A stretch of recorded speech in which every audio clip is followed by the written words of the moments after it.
Photoshop के class number 7 में आज हम लोग सीखेंगे शेप टूल के बारे में।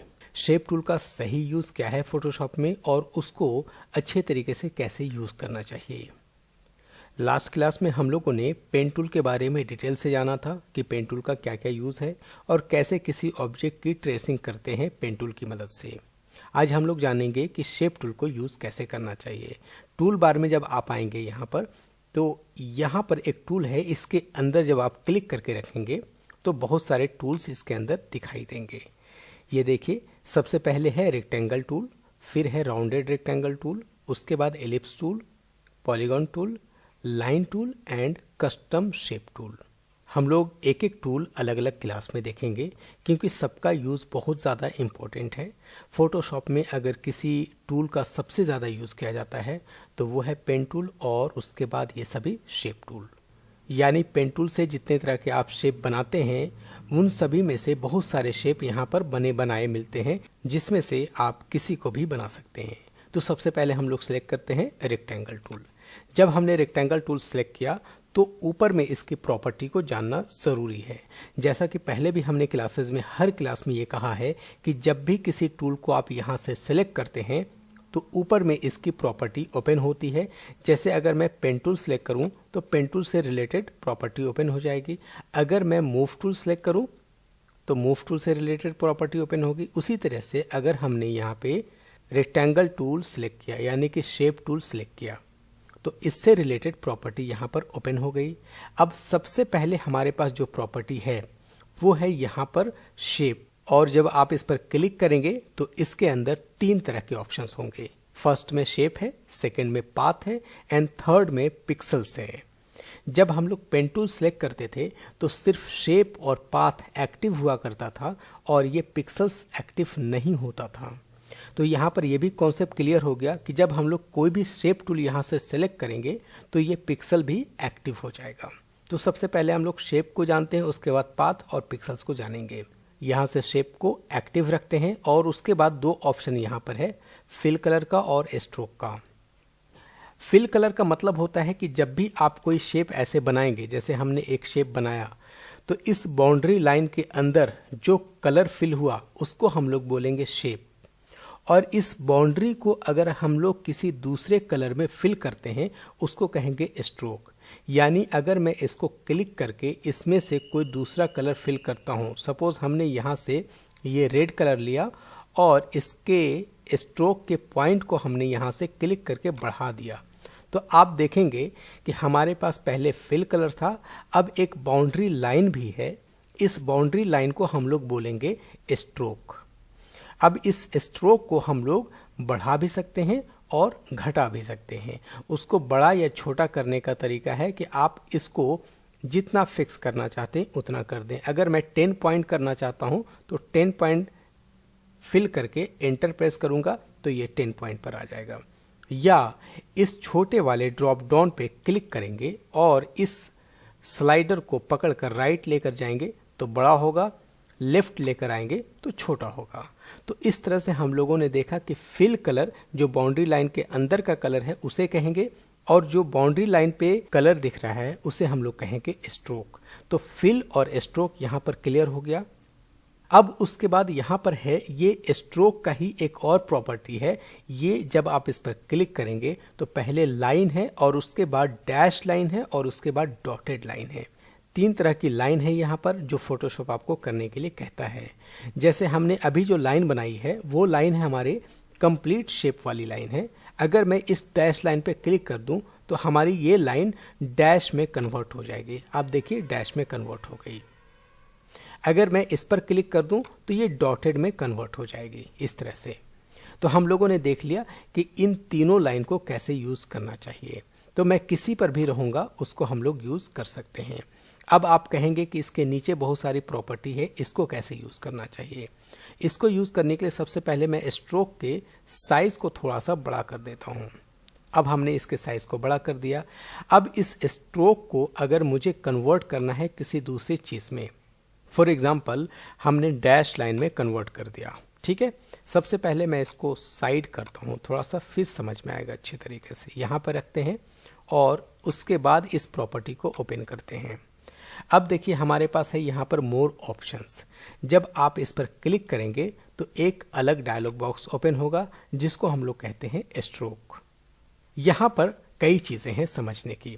सबसे पहले यहाँ पर बोल रहा है कि आपने जो स्ट्रोक रखना है, जो स्ट्रोक आपने बनाया है, वो फिल कलर के अंदर अंदर रखना चाहते हैं या इसको बाहर रखना चाहते हैं या इसको मिडिल में रखना चाहते हैं। इस फर्स्ट वाले ऑप्शन से आप कर सकते हैं। जैसे मैं इस पर क्लिक करूँगा और अगर हमने सेंटर कर दिया तो ये डैश लाइन आधी फिल कलर पे होगी और आधी आउटसाइड में होगी। जैसे क्लिक करके दिखाता हूँ, ये देखिए आधी अंदर है और आधी बाहर है। और अगर मैं लास्ट ऑप्शन पे क्लिक कर दूं यानी आउटसाइड पे, तो ये पूरी तरह से बाहर चली जाएगी। अब हमारे पास ये डैश लाइन जो है वो बाहर बाहर है। तो यहाँ पर 3 ऑप्शंस हमारे पास मिल गए, इनसाइड, सेंटर और आउटसाइड। जब आप कोई फ्रेम बनाते हैं, फोटो फ्रेम बनाते हैं, तो वहाँ पर डैश लाइन की ज़रूरत पड़ती है और वहाँ पर आउटसाइड में आप स्ट्रोक यूज़ करते हैं। बहुत बार जब आप कोई आईडी जनरेट करते हैं, यानी आईडी स्टूडेंट्स के लिए आईडी बनाते हैं या फिर किसी भी प्रोफेशनल्स के लिए आईडी वगैरह बनाते हैं, वहाँ पर भी इसकी ज़रूरत पड़ती है। तो आप इसको ऐसे करके यूज़ कर लेंगे। फ़िलहाल मैं इनसाइड कर देता हूँ। अब उसके बाद ये ऑप्शन है कैप्स का। कैप्स का मतलब ये होता है कि जब आप इस पर क्लिक करेंगे तो ये पूछेगा कि आप अपने स्ट्रोक के कॉर्नर यानी एजेस को कैसा रखना चाहते हैं। तो पहले वाले ऑप्शन में है कि जैसे ये शेप है रेक्टेंगल के जैसा, उसी तरह का हमने रखा है। सेकंड में है कि आप राउंडेड अगर रखना चाहते हैं तो इसको राउंडेड रख सकते हैं। जैसे मैं इस पर क्लिक करता हूँ तो ये देखिए ये राउंडेड हो चुका है। उसी तरह से अगर हमने यहाँ पर क्लिक करके लास्ट में स्क्वायर कर दिया तो ये चारों तरफ से स्क्वायर हो जाएगा।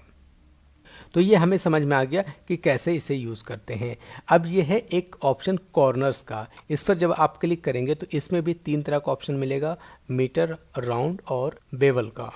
तो इन तीनों को भी आप वैसे यूज़ करेंगे, लेकिन ये फोटोशॉप CS6 है, कुछ ऑप्शंस जो हैं वो इसमें काम नहीं करेंगे। अगर आप फोटोशॉप CC यूज़ करेंगे तो उसमें आप बहुत सारी चीज़ों को यूज़ कर पाएंगे। तो इसमें बहुत ज़्यादा कंफ्यूज होने की ज़रूरत नहीं है क्योंकि इन सभी का यूज़ आप इसके अंदर कर ले रहे हैं।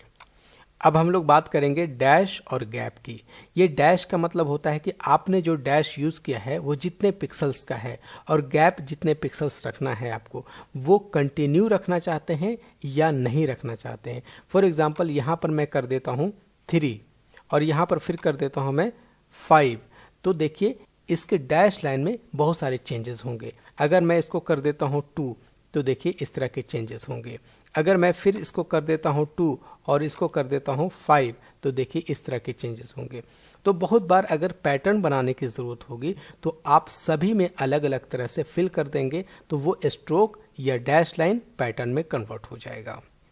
तो ये भी आपको समझ में आ गया बहुत अच्छे तरीके से।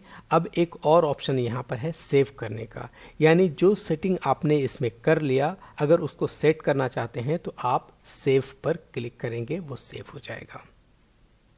फिलहाल मैं कैंसिल कर देता हूँ। अब उसके बाद बात करते हैं डॉट की। जब आप इस पर क्लिक करेंगे तो ये उसी तरह से काम करेगा जैसे आपने डैश को यूज़ किया था। इसके भी बहुत सारे ऑप्शंस होंगे। जब आप इस पर क्लिक करेंगे तो उसी तरह के इसके भी ऑप्शंस होंगे। सेम ऑप्शंस हैं तो इसको फिर से डिटेल करने की हमें ज़रूरत नहीं है। तो इसको मैं कैंसिल कर देता हूँ। तो हमें ये समझ में आ गया कि यहाँ से हम लोग लाइन यूज़ कर सकते हैं, यहाँ से हम लोग चाहेंगे तो डैश लाइन भी यूज़ कर सकते हैं। अब बात करते हैं हम लोग यहाँ पर विड्थ और हाइट। ये विड्थ और हाइट किस तरह से काम करता है इसको जानेंगे। तो मैं यहाँ से डिलीट करता हूँ सबसे पहले इस लेयर को। विड्थ और हाइट का मतलब होता है कि आप फिक्स कर देना चाहते हैं। जैसे विड्थ को हमने कर दिया 300 और हाइट को कर दिया हमने 200। ओके, मतलब क्या हुआ कि 300 पिक्सल्स बाय 200 पिक्सल्स की एक शेप चाहिए हमें। तो ये फिक्स कर देने के बाद जैसे ही हम यहाँ पर क्लिक करेंगे ये साइज हमें मिल जाएगा। ओके करने के बाद ये देखिए। तो विड्थ और हाइट को अगर आपने पहले ही से सेट कर दिया, क्योंकि जब आप कोई बैनर बनाएंगे बहुत बार ऐसी ज़रूरत पड़ेगी कि जब आप बैनर वगैरह बनाएंगे तो वहाँ पर विड्थ और हाइट पहले से मालूम होगा आपको और वही साइज आप फिक्स कर देंगे यहाँ पर। ये भी हमें समझ में आ गया। अब मैं इसको भी डिलीट कर देता हूँ। अब बात करते हैं यहाँ पर इसकी प्रॉपर्टी है new layer, combine shapes, subtract front, इन सभी चीज़ों को हम लोग जानते हैं ये कैसे काम करता है। जैसे एक बार हमने शेप ऐसे बना लिया, ठीक है। अब ये जब हमने एक शेप बनाया तो ये एक न्यू शेप बना, लेकिन मुझे लग रहा है कि इस शेप के इस कॉर्नर को मुझे कट करना है। चूंकि ये शेप में है, रास्टराइज लेयर नहीं है। आप लेयर पैनल में जब गौर से देखेंगे तो इस थंबनेल के कॉर्नर पर यहाँ पर एक आइकन नज़र आ रहा है, इसको बोलते हैं शेप। तो जब कोई शेप लेयर होता है तो वो कभी भी डायरेक्टली कट नहीं होता है। वो जब भी कट होगा तो शेप से ही कट होगा, या फिर उसे मास्किंग करके कट कर सकते हैं, या अगर आप कन्वर्ट कर देंगे रास्टराइज लेयर में तो आप आसानी से उसको कट कर सकते हैं। लेकिन शेप में किसी भी चीज़ को डिज़ाइन करना क्यों ज़रूरी होता है वो समझें। शेप में जब आप डिज़ाइन करते हैं तो उसका मतलब होता है कि इन फ्यूचर कभी अगर चेंजेस करना हुआ तो आसानी से चेंज किया जा सकता है। जैसे हमने ये ब्लू कलर रखा हुआ है, अगर मुझे कलर इसका चेंज करना है तो मैं सिर्फ कंट्रोल बैक स्पेस करूंगा तो मैं बैकग्राउंड कलर फिल कर दूंगा। फिर बाद में अगर क्लाइंट को ऐसा लगा कि नहीं ब्लू कलर ही अच्छा था तो आप ब्लू कलर आसानी से फिल कर सकते हैं ऐसे। तो जब चाहें आप कलर वगैरह फिल कर सकते हैं। अभी इन चीज़ों के बारे में मैं डिटेल से बताऊँगा। सबसे पहले प्रॉपर्टी को आप समझ लीजिए अच्छे से। यहाँ पर न्यू पे अभी हम लोग हैं। अब मैं अगर कंबाइन शेप पर कर दूँ और फिर से अगर एक शेप बनाऊं ऐसे, तो ये शेप इसी में कंबाइन हो जाएगा इस तरह से। अब देखिए दोनों एक ही लेयर पे है, मतलब क्या हुआ, ये दोनों एक शेप में कन्वर्ट हो चुका है। बीच में ये जो लाइन आपको दिखाई दे रही है ये पाथ है। पाथ कभी भी डिलीट नहीं होता है, ये याद रखें। जब आप लेयर पैनल में पाथ पर क्लिक करेंगे तो यहाँ पर आपको पाथ दिखाई देगा। अगर इस पाथ को इनविजिबल बनाना है तो कंट्रोल प्लस एंटर प्रेस करें और फिर कंट्रोल डी प्रेस कर दें तो ये पाथ भी आपका हट जाएगा। अब अगर हमने यहाँ से क्लिक करके सब्ट्रैक्ट फ्रंट शेप कर दिया तो इसका मतलब ये हो गया कि जितना मैं सेलेक्ट करूँगा ऐसे उतना एरिया यहाँ से सब्ट्रैक्ट हो जाएगा। ये देखिए सब्ट्रैक्ट हो चुका है, लेकिन आपको पाथ साफ दिखाई दे रहा है। ये पाथ दिखाई दे रहा है लेकिन ये है नहीं। अगर आप कंट्रोल एंटर प्रेस कर देंगे तो ये इनविजिबल हो जाएगा। अब अगर मैं क्लिक करूं यहाँ से इंटरसेक्ट शेप एरिया, इसका मतलब ये हो गया कि जिस एरिया में मैं इंटरसेक्ट करूंगा, जैसे मैं यहाँ से यहाँ तक इंटरसेक्ट कर रहा हूँ तो सिर्फ यही बच जाएगा, बाकी सारी चीज़ें हट जाएंगी। तो इस तरह से आप इंटरसेक्ट भी करा सकते हैं, कंबाइन भी करा सकते हैं और सब्ट्रैक्ट भी करा सकते हैं। अब अगर मैं लास्ट में आऊं एक्सक्लूड ओवरलैपिंग एरिया, इसका मतलब ये होता है अगर मुझे एक्सक्लूड करना है ओवरलैपिंग एरिया से तो कैसे करेंगे। उसके लिए ज़रूरी है ये कि जितना एरिया आप सेलेक्ट करके ओवरलैप कराएंगे वो इसमें से डिलीट हो जाएगा और जो बाहर आपका पाथ दिख रहा है वो इसके साथ ऐड हो जाएगा। जैसे मैं इसको छोड़ता हूँ, ये देखिए ये एरिया डिलीट हो चुका है, यानी हट गया है, एक्सक्लूड हो गया है और बाहर हमने जितना पाथ बनाया था वो इसमें ऐड हो गया है। तो इस तरह से आप जितना भी ओवरलैप कराएंगे वो सभी ऐसे ही हो जाएगा इस तरह से। तो आपको ये क्लियर हो गया कि एक्सक्लूड का क्या मतलब होता है। अब उसके बाद यहाँ पर हमने पांचों ऑप्शंस को देख लिया। लास्ट में है मर्ज शेप कंपोनेंट्स। इसका मतलब होता है कि जितने भी कंपोनेंट्स हैं उसको अगर आप मर्ज कर दें तो ये तो ऑलरेडी मर्ज है ही है, तो इसको मर्ज करने की ज़रूरत नहीं है। मर्ज का मतलब ये होता है कि हमने अलग अलग शेप बनाया, फिर एक शेप हमने और बनाया, फिर एक और बनाया, इस तरह से हमने कई शेप बना लिए और इन सभी को मर्ज करके एक सिंगल कंपोनेंट में लेकर जाना है। उसके लिए आप इन सभी लेयर को सिलेक्ट कर लेते हैं शिफ्ट प्रेस करके और उसके बाद अगर आप कंट्रोल प्लस ई प्रेस करते हैं, ई फॉर एलिफेंट, यानी कंट्रोल ई प्रेस करेंगे तो सभी सिंगल लेयर में कन्वर्ट हो जाएगा। ये देखिए सभी कंपोनेंट्स एक में बदल गए हैं। तो ये रही बात इसकी प्रॉपर्टी की। प्रॉपर्टी में कुछ चीज़ें और है, उसको देखते हैं। अब इसके बाद एक ऑप्शन यहाँ पर है अलाइनमेंट का। अलाइनमेंट आपको कैसे करके रखना है, लेकिन अलाइनमेंट मैं यहाँ पर आप लोगों को नहीं बताऊँगा क्योंकि कन्फ्यूज़न होगा। अलाइनमेंट का एक अलग से क्लास होगी जिसमें बहुत सारी चीज़ों को अलाइनमेंट हम लोग करते हैं, क्योंकि जब मूव टूल पर आते हैं तो इसके मूव टूल के अंदर भी यहाँ पर अलाइनमेंट है। आप देख रहे हैं सभी अलाइनमेंट को। तो यहाँ पर भी अलाइनमेंट है, शेप टूल पे भी अलाइनमेंट है। तो अलग अलग अलाइनमेंट हम लोग नहीं पढ़ेंगे, हम लोग अलाइनमेंट एक साथ पढ़ेंगे कि कैसे यूज़ करना चाहिए। यहाँ पर एक ऑप्शन है ये bring shape front, backward, forward, और कैसे रखना चाहते हैं अपने शेप को, उसके लिए इसकी ज़रूरत पड़ती है।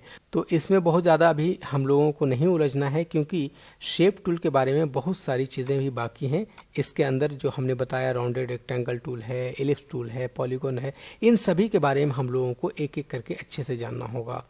तो अभी हम लोग रेक्टेंगल टूल पढ़ रहे हैं, तो जितना रेक्टेंगल टूल की ज़रूरत है उतना ही आज हम लोग जानते हैं।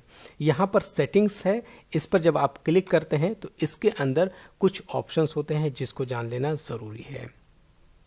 अभी जो मेरा चेक किया हुआ है वो अनकंस्ट्रेंट पे क्लिक किया हुआ है। अगर मैं स्क्वायर पे कर दूं तो इसका मतलब ये होता है कि मैं जितना भी शेप बनाऊंगा वो स्क्वायर में ही बनेगा। आप देख रहे हैं मैंने रेक्टेंगल लिया लेकिन ये स्क्वायर में ही बन रहा है। अगर मैं यहाँ से क्लिक करके फिक्स साइज कर दूं तो यहाँ पर मैं हो सकता है कि 300 बाई 200 का एक साइज फिक्स कर दिया, ओके, और एंटर प्रेस किया। अब अगर मैं इस तरह से बनाऊं तो ये उसी साइज में बनेगा, जब भी बनेगा तो उसी साइज में बनेगा।